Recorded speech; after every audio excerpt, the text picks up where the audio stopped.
How to get rid of cellulite. The truth nobody told you cellulite. That dreaded, dimpled, cottage cheese-like texture that shows up on the thighs, hips, and buttocks. For many people, it's one of the most frustrating cosmetic issues to deal with. You look in the mirror, and no matter how much you diet, no matter how much you exercise, those stubborn dimples seem to hang around.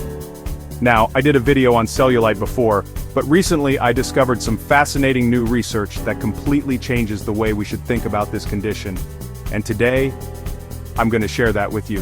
This might surprise you because a lot of people out there will say, there's nothing you can do about cellulite, just accept it and live with it.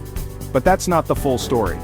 Once you understand what's really going on inside your body, you'll see that there are real, practical steps you can take to reduce cellulite significantly, and in some cases, almost completely. So let's dive deep into the science first, because when you understand the root causes, the solutions become much clearer. What exactly is cellulite? Cellulite isn't just fat, that's the first misconception we need to clear up. If cellulite were simply fat, then anyone with body fat would have cellulite. But that's not true. Plenty of people with extra body fat don't have cellulite, and plenty of thin people do. So cellulite is something different. It's not just about fat, it's about the structure beneath your skin. Here's what's happening. Just under the surface of your skin, there's a layer of connective tissue. Think of it like a fishnet or a web of collagen fibers.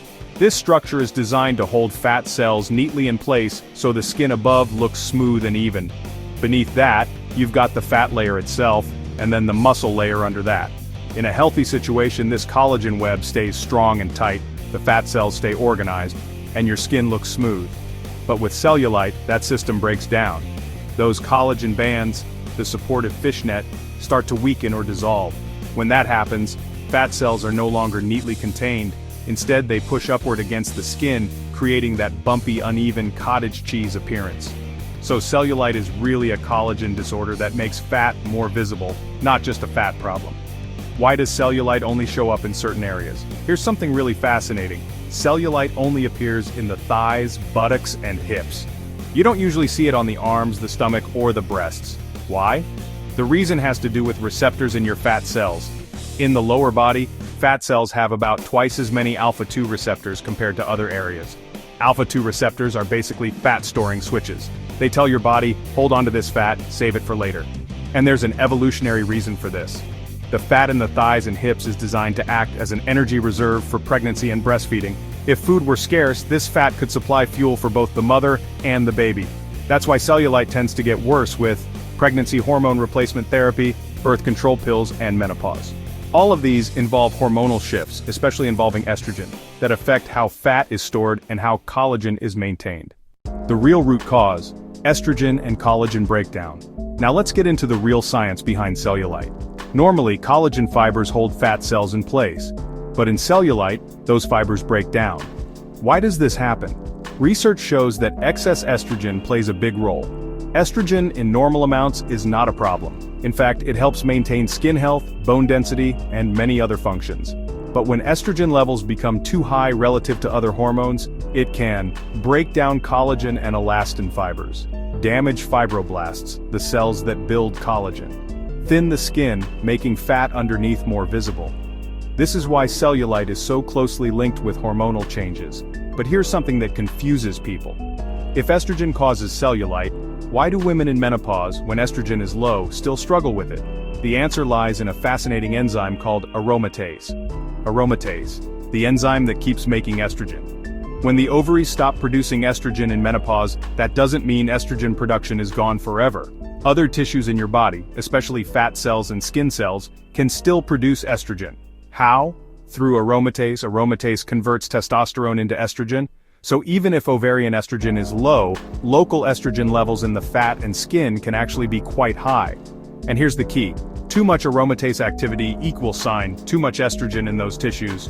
Too much estrogen =, breakdown of collagen and elastin breakdown of collagen =, the structural collapse that creates cellulite. So cellulite is essentially the visible result of this cascade: hormonal imbalance, collagen breakdown, fat pushing through, dimpling on the skin surface. Other factors that make cellulite worse. Now, estrogen dominance is the main driver, but it's not the only factor. Several other issues make cellulite worse. Enlarged fat cells. When fat cells grow, they push harder against the skin. Thin skin. The thinner your skin, the easier it is for fat irregularities to show through. Poor circulation. Reduced blood flow means less oxygen and fewer nutrients reach the tissues, slowing repair. Fluid retention. Swelling in the tissue makes dimpling more pronounced. Lymphatic congestion. Waste products get trapped, adding to inflammation. Muscle atrophy. Weaker muscles beneath the fat layer mean less support for the skin above. Cellulite, then, is a multi-factor problem, but the good news is that means there are multiple angles to attack it from. How to reduce and even eliminate cellulite. Okay, now that we understand the problem, let's get into the solutions. 1. Balance estrogen and lower aromatase. Since estrogen dominance is at the root, the first step is to balance hormones naturally. Some effective ways include cruciferous vegetables like broccoli, cauliflower, kale. These contain compounds such as indole-3-carbinol that help the body metabolize estrogen more efficiently. Flax seeds contain lignans that can help balance estrogen levels. Green tea, rich in EGCG, which helps lower aromatase activity. Maintaining a healthy body weight, less body fat means less aromatase activity overall. 2. Support collagen production. If cellulite is caused by collagen breakdown, we need to rebuild it. Vitamin C essential for collagen synthesis. Collagen peptides. Supplementation has been shown to improve skin elasticity and thickness. Silica and zinc. Important trace minerals for strong connective tissue. Bone broth. Naturally rich in collagen and amino acids that support skin structure. 3. Improve circulation and lymphatic drainage. Better circulation means better nutrient delivery and waste removal. Dry brushing stimulates lymphatic flow and blood circulation. Massage, especially lymphatic drainage massage, can reduce swelling and smooth out skin appearance. Regular movement, even simple walking, helps pump lymph fluid and improve circulation. 4. Strengthen the muscle layer. Remember, part of the problem is muscle atrophy beneath the fat.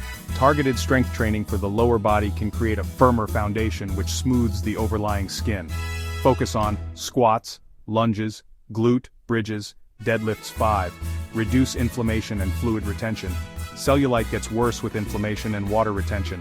Lower processed foods and sugar, both fuel inflammation. Stay hydrated.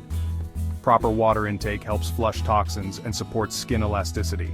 Potassium-rich foods like avocados and leafy greens, which balance sodium and reduce fluid buildup. Putting it all together, so let's recap. Cellulite is not just fat, it's a structural issue caused by collagen breakdown, hormonal imbalances, especially excess estrogen from aromatase, enlarged fat cells, thin skin, poor circulation, fluid retention, lymphatic congestion, and muscle atrophy. The solution isn't a magic cream or one single workout, it's about balancing hormones and lowering aromatase activity, rebuilding collagen with proper nutrition, improving circulation and lymphatic flow, strengthening the underlying muscles, reducing inflammation and fluid retention. By addressing cellulite from multiple angles, you can dramatically smooth your skin and reduce that cottage cheese look. And the best part? These strategies don't just help with cellulite, they also make your skin healthier, your body stronger, and your overall health better. So the next time someone tells you cellulite is permanent, nothing you can do about it, you'll know that's simply not true. The science tells a different story. Understanding the root causes gives you the power to change it.